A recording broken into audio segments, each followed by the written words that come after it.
একবার এভাবে বানিয়ে দেখো চিকেন কিমা সোয়া রাইস, দারুণ লাগবে। এর মধ্যে একটু মটরশুঁটি দিলেও দিতে পারো, খারাপ হবে না, খেতে খুব ভালো লাগে।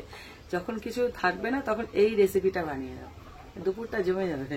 নমস্কার বন্ধুরা, আমার চ্যানেলে তোমাদের সবাইকে স্বাগত জানাই। আমার একটু গলা বসা, কিছু মনে করো না, একটু ভাঙা ভাঙা গলা হয়ে গেছে, তাই চেষ্টা করছি আমি জোরে কথা বলার। আজকে বানাবো সোয়া কিমা রাইস। এদিকে সয়াবিন আছে, এদিকে চিকেন কিমা আছে, সাথে আরো অনেক কিছু আছে। এটা দারুণ রেসিপি, কিন্তু এটা বড়দের তো প্রিয়, কিন্তু বাচ্চাদের ক্ষেত্রেও বলবো, হ্যাঁ, অনেকে সোয়াবিন খেতে চায় না। হ্যাঁ, বাচ্চাদের তোমরা যদি মনে করো যে টেস্টি একটা রাইস খেয়ে খাওয়াবে, অনেক সময় হ্যাঁ কিন্তু হেলদি, তখন বলবো শুধু লঙ্কাটা বাদ দিয়ে সবকিছু দিও। দারুণ একটা রেসিপি।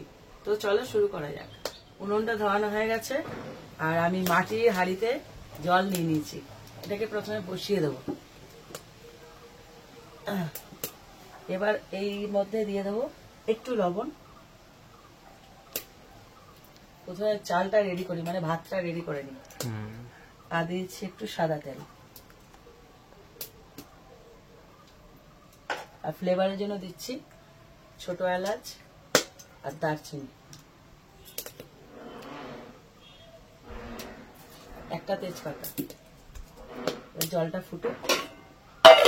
আর এদিকে আমি বাসমতি রাইস নিয়েছি, 1 ঘন্টা আগে ভিজিয়ে রেখেছি। তোমরা চাইলে সবচেয়ে কম 30 মিনিট অন্তত ভিজিয়ে রেখো, তাহলে কি হবে, এরকম দেখো লম্বা লম্বা হয়ে গেছে, আর চালটা খিলা খিলা বলেন একদম, বেশ একদম সোটা সোটা হবে। জলটা আগে ফুটুক, তারপরে চালটা দিচ্ছি। দেখো জলটা ফুট ধরে গেছে, মানে একদম ফোটার শুরু হয়ে গেছে। এই সময় দিয়েছি চালটাকে।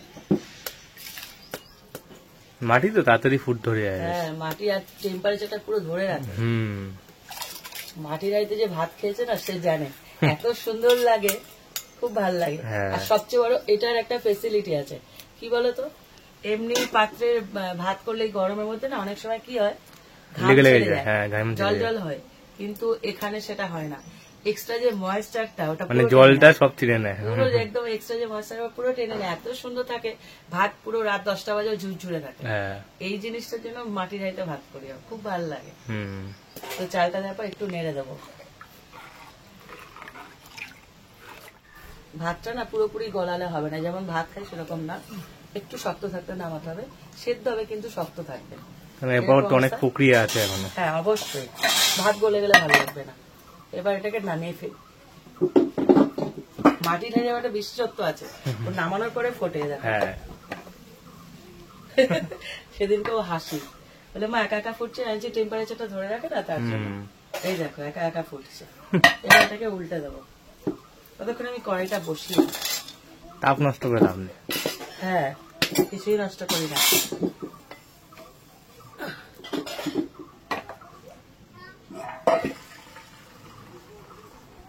ওদিকে ফ্যানটা ঝরাতে দিয়েছি, আর এদিকে তেল দিয়ে দিচ্ছি কড়াইতে। এটা আমি সাদা তেলে করছি। আর এদিকে আমি সয়াবিনটাকে এই রান্নাটা শুরু হওয়ার আগেই ভিজিয়ে রেখেছিলাম গরমে। দেখো এক একটা ফুলে টোপা টোপা হয়ে গেছে। তারপরে এটাকে ঠান্ডা জল দিয়ে ধুয়ে নিয়েছি। শুধু মানে গরম জলে ভেজানোর পর ঠান্ডা জলে ভালো করে ওয়াশ করে নেব। আর এই রেসিপিতে কি কি যাচ্ছে দেখো, আলু, গাজর সব ডুমো ডুমো করে কাটা। তেলটা গরম করে নিয়েছি। এবার ওর মধ্যে ফোড়নে দিচ্ছি তেজপাতা, হাওয়া দিচ্ছে, একটা স্টার অ্যানিস, আর গরম মশলা, দারচিনি আর ছোট এলাচ। এবার এটাকে একটু ভেজে নেব। ফোড়নটা না একটু ভেজে নিলে যে ফোড়নের যে গন্ধটা এর মধ্যে পুরোপুরি চলে আসবে। এই যে আজকে রেসিপিটা করছি না, রেসিপিটা কিন্তু খুব একটা ঝামেলার রেসিপি না, কিন্তু যে যে জিনিসগুলো করছে এগুলো বাচ্চাদের জন্য বিশেষ করে খুব ভালো। তার জন্য বলছিলাম, কি ফাটছে এখানে, ফাটার মতো কিছু নেই, ভেতরে কাঠের ভেতর কি ফাটছে কি জানে। তো একটু ভেজে নিয়েছি। এবার এর মধ্যে দিয়েছি রসুন কুচি, ছোট ছোট করে 7 থেকে 8টা রসুন আমি কুচি করে রেখেছি। তোমরা এখানে আমি যা যা দিচ্ছি সব দেবে। যদি বাচ্চাদের জন্য করে তখন লঙ্কাটাকে একটু কম সম করে কমিয়ে দেবে, ওরা তো লঙ্কা খেতে পারে না, তার জন্য। আর এখানে দিচ্ছি কাঁচা লঙ্কা কুচি। দুটোকে একসাথে ভাজবো। এই রসুন আর কাঁচা লঙ্কা ভাজলে না খুব সুন্দর একটা গ্রাম বেরোয়। কথা মনে পড়ে, বলতো কি? কোনটা? Chilli chicken. চিলি ঠিক চিকেনে ঠিক। আমরা এইভাবে হ্যাঁ ভেজে নিই আগে, ওই ফ্লেভারটা ছাড়ছে। একটু ভেজে নিয়ে এর মধ্যে দিয়ে দিচ্ছি ডুবো ডুবো করে কাটা আলু। আলুগুলোকে না বেশি বড় দেবে না, এরকম ছোট ছোট করে, বেশি বড় না, ওই যে আমরা পেঁপে আলুর তরকারি করি না ওরকম টাইপের করে কেটেছি। এবার বাড়ির যতজন সদস্য আছে সেই অনুযায়ী সমস্ত উপকরণগুলো বাড়বে কমবে। আর এখানে গাজর খুব শক্ত সবজি, তাই আলুর মতো সাইজ করিনি, তার থেকে ছোট করেছি, কিন্তু একদম গুড়ি গুড়ি না। এইবার এগুলোকে ভেজে নেবে। আলু আর গাজরটা দেখো খুব সুন্দর করে ভাজা হয়ে গেছে, চেহারায় বদলে গেছে। হ্যাঁ এইবার এর মধ্যে দিয়ে দিচ্ছি সয়াবিন, ভেজানো যে টোপা টোপা সয়াবিন, ওই সয়াবিন গুলো।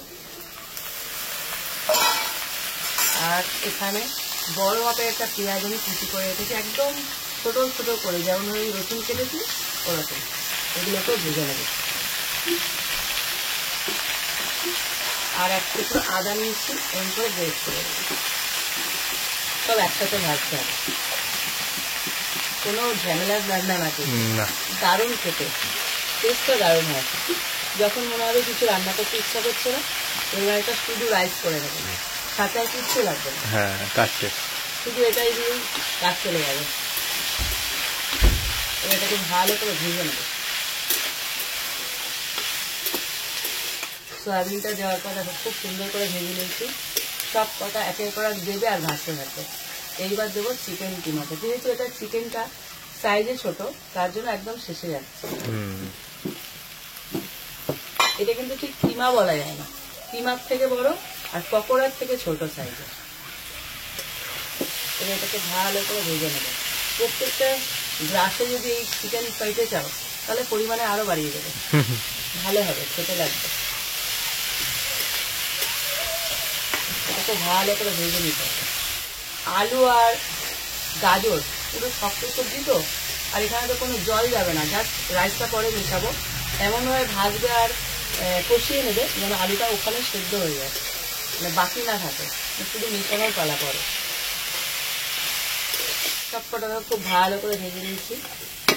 এবার মশলাপাতি দিতে হবে। দিয়ে দিচ্ছি লবণ পরিমাণ মতো, একদম বেশি দেওয়া যাবে না। হ্যাঁ জিরের গুঁড়ো,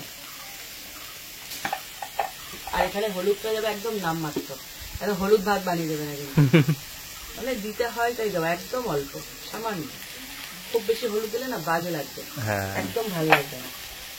আর লঙ্কার গুঁড়োটা দিচ্ছি 1/2 চামচ, ঝাল লঙ্কার গুঁড়ো যেহেতু কাঁচা লঙ্কা দেওয়া আছে, আর 1 চামচ কুচি চামচ, আমার বেশি বড় না, কাশ্মীরি লঙ্কার গুঁড়ো, ব্যাস, ঝাল বেশি দেওয়ার দরকার নেই। এবার এটাকে ভালো করে মিশাবে।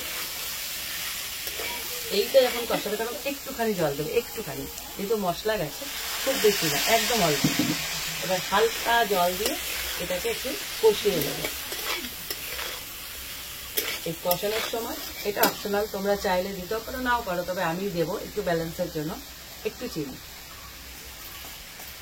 দিলে ভালো লাগে বেশ।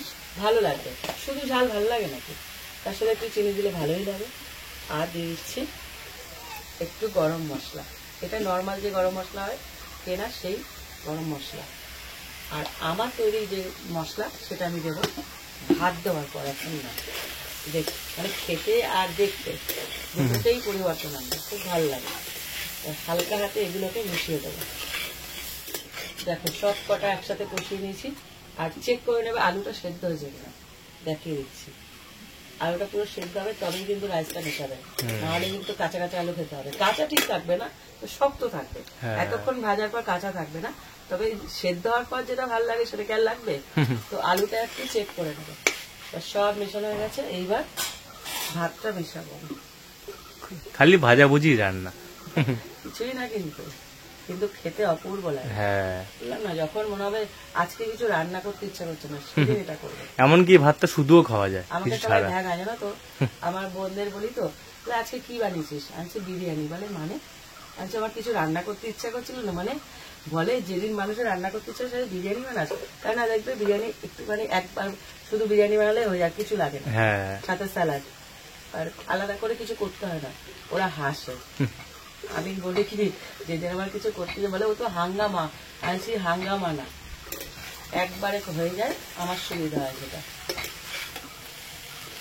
এবার শুধু কি বলতো ওপর নিচ করে মেশাতে হবে, হালকা হাতে মেশাবে, কারণ এই ভাতটা না এটা দেরাদুন চাল তো না, এটা হালকা হাতে মেশাবে, এটা বাসমতি রাইস তো খুব নরম হয়, যতই শক্ত রাখতে নামায় তাও যখন ওপর নিচ করে মেশাবে। আর বলেছিলাম না একটা মশলা দেবো, সেটা বলে দিচ্ছি।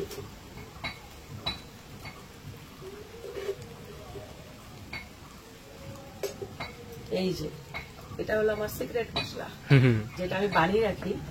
সিক্রেট রিভিল করা হয়ে গেছে অন্য ভিডিওতে আসলে। না গো, আর কি করছে, সিক্রেট মশলা না এই রেসিপিটা, এই মশলা যে রেসিপিটা তোমরা অনেক ভিডিওতে পাবে, হ্যাঁ প্রায় আমিষ ভিডিওতে পেয়ে যাবে। হ্যাঁ ম্যাক্সিমাম ভিডিওতে এই রেসিপিটা মানে এই মশলা রেসিপিটা আছে, তাই আলাদা করে আর আজকে দেখালাম না। এর মধ্যে দেখো তাও বলে দিচ্ছি, জয়িত্রী, জায়ফল, দারচিনি, ছোট এলাচ, বড় এলাচ, তারপরে স্টার অ্যানিস, তারপরে যে কি যা বলে শাহজিরে, শাহমরি সব আছে, একদম মশলার দুনিয়ায় যা যা মশলা আছে সবাই এর মধ্যে আছে। এই মশলার যে গুঁড়োটা এইটা এর মধ্যে দিয়ে দিলাম, এটাই পুরো স্বাদটাকে টেনে নেবে, খেতে অপূর্ব লাগে। আরো ভাত মেশানো বাকি আছে, দিই আর মেশাতে থাকি। কি একটা দারুণ রেসিপি না বলো? আর যেসব বাচ্চা সয়াবিন অনেক সময় খেতে চায় না, তো প্রোটিন ফুল এভাবে খাইয়ে দেবে, এইভাবে খাইয়ে দেবে, একদম বুঝতে পারবে না, নেচে নেচে খাবে। দেখো তৈরি হয়ে গেল কিমা সয়া রাইস। কি দারুণ দেখতে হয়েছে, বেশ দারুণ দেখতে হচ্ছে, গন্ধ বেরিয়েছে খুব সুন্দর। তোমরা এই রেসিপিটা ট্রাই করো, ট্রাই করে আমায় কমেন্ট করো, খেয়ে দিয়ে কমেন্ট করো হ্যাঁ কেমন লাগলো। দারুণ একটা রেসিপি, এটা শেয়ার করো, আর ভালো লাগলে লাইক দিও। আর বললাম না, বাচ্চাদের জন্য যদি করো তাহলে লঙ্কার পরিমাণটা কম করে দেবে, একটা লঙ্কা দেবে, একদম দেবে না, বাচ্চারা তো লঙ্কা খেতে পারে না। রেসিপিটা মুখে লেগে থাকার মতো, কাকিবাজি রান্নার মধ্যে একটা, কিন্তু কিছু না, কিন্তু অনেক কিছু টেস্টের দিক থেকে। তো আজকের মতো রেসিপিটা শেষ করলাম, ভালো লাগলে লাইক দিও, এরকম আরো রেসিপি পেতে আমার চ্যানেলটা সাবস্ক্রাইব করে দিও। তো আজকের মতো টাটা।